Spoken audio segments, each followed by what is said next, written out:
बिस्मिल्लाहिर्रहमानिर्रहीम। अस्सलाम वालेकुम नाज़रीन, मैं हूं अहमद फवाद और आप देखते हैं मुझे मेरे यूट्यूब चैनल और फेसबुक पेज पर। नाज़रीन, आज के इस व्लॉग में मैं आपके साथ शेयर करूंगा कि आसिफ अली ज़रदारी एस्टेब्लिशमेंट को खुश करने की कोशिश कर रहे हैं। वो ऐसा क्यों कर रहे हैं और इसके पीछे उनके क्या मकासद हैं, यह आपके साथ शेयर करूंगा। और दूसरी अहम चीज़ जो इस व्लॉग में आपको बताऊंगा वो ये कि अपोजिशन लीडर के मामले पर मुस्लिम लीग नून और पाकिस्तान पीपल्स पार्टी के दरमियान जो लड़ाई है वो शिद्दत इख्तियार कर गई है और इस लड़ाई में मरियम नवाज जो हैं वो किस तरह से रुसवा होकर रह गई हैं, ये आपके साथ शेयर करूंगा। जबकि तीसरी और अहम खबर ये है कि मौलाना फजल रहमान पीडीएम के साथ डबल गेम खेल रहे हैं। वो पीडीएम के साथ क्या डबल गेम खेल रहे हैं और नवाज शरीफ को उनकी जानिब से एक मशवरा दिया गया है ताकि जो उनके मकासद हैं वो उन्हें पूरा कर सकें। डबल गेम क्या है और क्या मशवरा दिया है उन्होंने नवाज शरीफ को, आज के इस व्लॉग में मैं आपके साथ ये तीन अहम और बड़ी खबरें हैं जो शेयर करूंगा। व्लॉग में आगे बढ़ने से पहले अगर आपने मेरे चैनल को सब्सक्राइब नहीं किया तो इसे सब्सक्राइब कर लें ताकि मेरी हर आने वाली वीडियोज़ जो हैं वो आप तक बर वक्त पहुँच सकें। आगे चलता हूं नाजरीन। आसिफ अली ज़रदारी जो हैं वो एस्टेब्लिशमेंट को खुश करने की कोशिश कर रहे हैं और ये वाली जो बात है नाजरीन, ये आपने बड़े ही गौर के साथ सुननी है और इस बात को आपने समझना भी है, क्योंकि अगर आप इस चीज़ को गौर से नहीं सुनेंगे और इस चीज़ को समझेंगे नहीं तो आप शायद इन चीज़ों से मिसलीड भी हो सकें। क्योंकि इसमें मैं एस्टेब्लिशमेंट का लफ्ज़ भी इस्तेमाल कर रहा हूँ और खुश करने के हवाले से भी वर्ड इस्तेमाल कर रहा हूँ, तो आपने इस चीज़ों को समझना है ताकि आप मिसलीड ना हो सके। तो नाज़रीन, आसिफ अली ज़रदारी ये सोचते हैं कि चूँकि मुस्लिम लीग नून जो है उन्होंने फ़ौज के ख़िलाफ़, एस्टेब्लिशमेंट के ख़िलाफ़ जिस तरह की ज़ुबान इस्तेमाल वो कर रहे हैं, उन्होंने यकीनन उन्हें नाराज़ कर दिया है और आसिफ अली ज़रदारी के पास ये मौका है कि वो एस्टेब्लिशमेंट के करीब हो सकें और करीब किस तरह से हो सके उन्हें खुश कर कर, और उन्हें ये लगता है कि अगर वो मुस्लिम लीग नून के साथ जो है वो अपोजिशन लीडर के वाले मामले पर उनके साथ लड़ाई करेंगे तो इससे क्या होगी, एस्टेब्लिशमेंट खुश होगी। हालांकि ये एक वजह नहीं है आसिफ अली ज़रदारी की, इसमें बहुत सारी वजूहात हैं। एक तो जो उनके आपस में इख्तलाफात हैं, चेयरमैन सेनेट यूसुफ गिलानी को मुस्लिम लीग नून ने जो है वो वोट नहीं दिए। इसके अलावा जो उनकी एक वीडियो लीग हुई थी मुस्लिम लीग नून के रहनुमाओं की, जिसमें उन्होंने नवाज शरीफ और इन सब ने जो है वो आसिफ अली ज़रदारी के ये मुखालिफ थे, उन्हें पंजाब में जो है वो अपना नाम ना बनाने के हवाले से उन्होंने बातें की। और इसके अलावा पंजाब में जो तहरीक अदम एतमाद लाई जा रही है वज़ीर आला के ख़िलाफ़, उसमें पीपल्स पार्टी का साथ ना देने के हवाले से बातें की थी। तो ये तमाम वजूहात तो हैं ही, लेकिन साथ ये भी वजूहात हैं कि वो एस्टेब्लिशमेंट को खुश करना चाहते हैं और एक तीर से आसिफ ज़रदारी दो निशाने जो है वो करना चाह रहे हैं। इससे ये होगा कि एक जो उनके वैसे ही इख्तलाफात हैं तो वो पीडीएम के साथ बैठ नहीं सकते, और इन इख्तलाफात में अगर वो मज़ीद बातें करेंगे तो एस्टेब्लिशमेंट को भी खुश कर सकते हैं। एस्टेब्लिशमेंट को खुश क्यों करना चाह रहे हैं? वो खुश इस वजह से करना चाह रहे हैं ताकि जो उनके केसेस हैं, उनके जो मुकदमात हैं वो ख़त्म हो सके, जो उनकी करप्शन है वो ख़त्म हो सके और उनकी जो हुकूमत है वो बरकरार रहे सिंध में। लेकिन नाज़रीन, यहाँ पर काबिल गौर बात यह है, जो कि मैंने आपको कहा भी था कि आपने इस चीज़ को समझना है, वो ये है कि इससे ये भी तासुर मिल रहा है कि शायद एस्टेब्लिशमेंट जो है वो ये डीले करती है और शायद एस्टेब्लिशमेंट जो है वो सियासत में मुदाखलत करती है। तो नाज़रीन, यहाँ पर ये बात समझिए कि एस्टेब्लिशमेंट का इसमें कोई रोल नहीं है, ये सिर्फ आसिफ अली ज़रदारी की एक सोच है।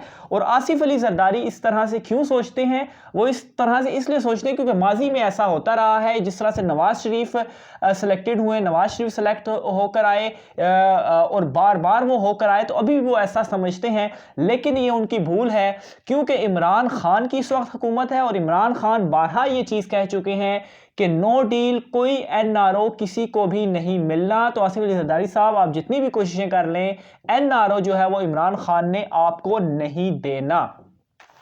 इसके अलावा नाज़रीन, दूसरी चीज़ मैं आपको बताऊं तो जो दूसरी खबर थी वो अपोजिशन लीडर के मामले पर पीपल्स पार्टी और मुस्लिम लीग नून के दरमियान लड़ाई जो है वो शदीद हो चुकी है, शिद्दत इख्तियार कर चुकी है और यहाँ तक बात पहुँच चुकी है कि ये दोनों जमातें मरीम नवाज साहिबा बड़ी ये कहती थी कि बिलावल मेरा भाई है और मैं उनकी बहना हूँ, तो ये अब दोनों एक दूसरे के खिलाफ बयानबाजी पर भी उतर आए हैं। बयानबाजी पर किस तरह से उतर आए हैं कि बिलावल भुट्टो जो है वो जब उन्होंने मुलाकात की आज सिराजुल हक से, और उसके बाद मुलाकात के बाद एक प्रेस कॉन्फ्रेंस की, उसमें उनसे एक सवाल किया गया। सवाल क्या किया गया कि साफ़ी ये पूछते हैं कि मरीम नवाज ये कहती हैं कि शायद पीपीपी जो है वो अब ख़ुद सेलेक्ट होना चाह रही है, इसलिए वो पीडीएम में दरार डालकर तो उन्हें खुश करना चाह रही हैं।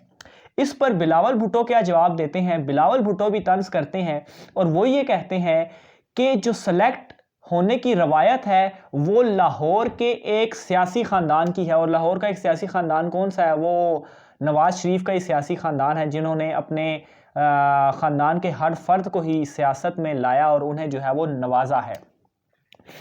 इसके अलावा नाजरीन, मरीम नवाज साहिबा से भी इसी तरह से एक सवाल होता है, और वो सवाल क्या होता है, उस सवाल के बाद उसका वो जवाब किस तरह से देती हैं? जवाब वो इस तरह से देती हैं जो कि यही बिलावल भुट्टो का के ऊपर ही था।